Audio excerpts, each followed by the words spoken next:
नमस्कार दोस्तों। आज के इस ऐतिहासिक एक्सप्लेनर में हम इतिहास के एक ऐसे पन्ने को पलटेंगे जो ज्ञान के एक बहुत बड़े और अकल्पनीय नुकसान की कहानी कहता है। एक समय था जब प्राचीन नालंदा विश्वविद्यालय पूरी दुनिया में ज्ञान का एक अद्वितीय केंद्र माना जाता था। लेकिन आज हम इसके पतन और उससे जुड़ी एक बेहद दिलचस्प लेकिन भयानक ऐतिहासिक घटना का गहराई से विश्लेषण करने जा रहे हैं। आइए देखते हैं कि स्रोत इस घटना के बारे में हमें क्या बताते हैं। 90 लाख। जी हाँ, 90 लाख। एक पल के लिए संख्या पर गौर कीजिए। ये कल्पना करना भी सिहरन पैदा कर देता है कि एक ही ऐतिहासिक घटना में 90 लाख किताबें जलकर राख हो गई। ये मानव इतिहास में संचित ज्ञान के सबसे बड़े विनाशों में से एक था।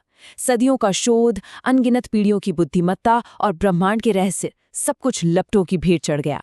लेकिन ये विशाल तबाही आखिर कैसे और क्यों हुई? इस सवाल का जवाब इतिहास के एक बेहद अप्रत्याशित मोड़ में छिपा है। भाग 1। एक गंभीर बीमारी, बख्तियार खिलजी की बिगड़ती हालत। स्रोत हमें बताते हैं कि इस पूरी तबाही की शुरुआत किसी युद्ध के मैदान में नहीं, बल्कि एक शाही कमरे में हुई थी। ये कहानी बख्तियार खिलजी नाम के आक्रामक शासक की एक गंभीर बीमारी से शुरू होती है। खिलजी बहुत बुरी तरह बीमार पड़ गया था। साम्राज्य के सबसे बड़े और मशहूर हकीमों ने उसे ठीक करने की पूरी कोशिश की। दिन रात एक कर दिए गए, लेकिन उनकी तमाम पारंपरिक दवाएं और इलाज पूरी तरह बेअसर साबित हो रहे थे। खिलजी की हालत सुधरने के बजाय लगातार बिगड़ती ही जा रही थी। एक ताकतवर शासक अब मौत के साये में था। भाग 2। एक असंभव शर्त, काफिर से इलाज नहीं। जब खिलजी के हकीम पूरी तरह से हार मान चुके थे, तब शाही दरबार में एक अंतिम विकल्प सुझाया गया। उसे नालंदा विश्वविद्यालय की मुख्य आयुर्वेदिक वैद्य आचार्य राहुल श्रीभद्र से इलाज कराने की सलाह दी गई। लेकिन यहाँ एक गहरी दुविधा खड़ी हो गई। एक तरफ खिलजी मौत के कगार पर था और दूसरी तरफ उसकी अपनी वैचारिक कट्टरता। स्रोत स्पष्ट रूप से बताता है कि खिलजी ने साफ तौर पर कह दिया कि वो किसी ऐसे व्यक्ति से इलाज नहीं करवाएगा जिसे वो काफिर मानता था। उसने सख्त फरमान सुनाया कि वो किसी हिंदू वैद्य की दी हुई कोई भी दवा नहीं खाएगा। भाग 3। एक अनोखा इलाज, पन्ने पलटने की दवा। हालात और भी ज्यादा खराब होने पर आखिरकार आचार्य राहुल श्रीभद्र को बुलाया गया। अब आचार्य के सामने एक ऐसा मरीज था जो उनकी दी हुई कोई भी दवा पीने से साफ इनकार कर रहा था। लेकिन आचार्य केवल एक वैद्य नहीं थे, उन्हें विज्ञान की गहरी समझ थी। उन्होंने एक बहुत ही चतुर योजना बनाई। उन्होंने खिलजी को एक कुरान भेंट की और उसे हर सुबह पढ़ने के लिए कहा। लेकिन असली विज्ञान उन पन्नों में छिपा था। आचार्य ने किताब के पन्नों के कोनों पर एक खास औषधि का पारदर्शी लेप लगा दिया था।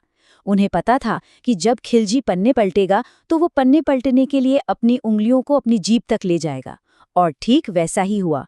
वो दवा अनजाने में ही उंगलियों के जरिए त्वचा और लार से होते हुए उसके शरीर के अंदर पहुंचने लगी।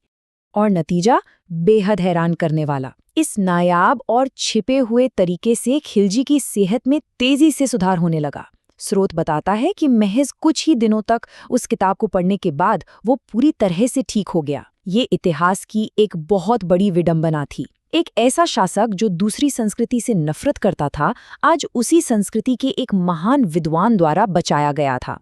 भाग 4। हिंसक प्रतिशोध, नालंदा पर हमला।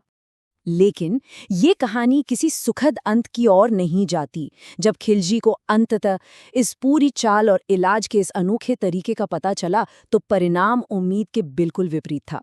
बजाय अपने जीवन रक्षक के प्रति एहसानमंद होने के, वो एक गहरी असुरक्षा और भयानक गुस्से से भर गया।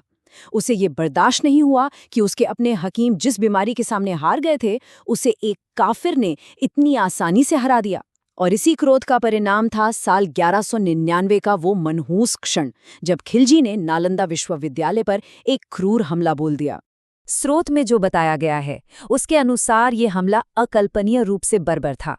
हजारों निर्दोष विद्वानों और छात्रों की निर्मम हत्या कर दी गई। वहां शांति से ज्ञान की खोज में लगे बौद्ध भिक्षुओं को बेरहमी से मार डाला गया। ज्ञान का वो महान मंदिर जो कभी दुनिया भर के विचारकों का पवित्र स्थल हुआ करता था, उसे पूरी तरह से खंडहर में तब्दील कर दिया गया। 6, जी हाँ, 6 महीने। एक इमारत को जलने में कितना वक्त लगता है, लेकिन ये कोई आम इमारत नहीं थी। स्रोत बताते हैं कि वहां लगाई गई आग पूरे 6 महीने तक धधकती रही। वो ईंधन, लकड़ी या कोयला नहीं था। वे अनगिनत दुर्लभ पांडुलिपियां, ताड़ के पत्तों पर लिखे गए प्राचीन ग्रंथ और सदियों का संचित ज्ञान था जो 180 दिनों तक लगातार जलता रहा। यह उन 90 लाख पुस्तकों और संपूर्ण ज्ञान का हमेशा के लिए खात्मा था।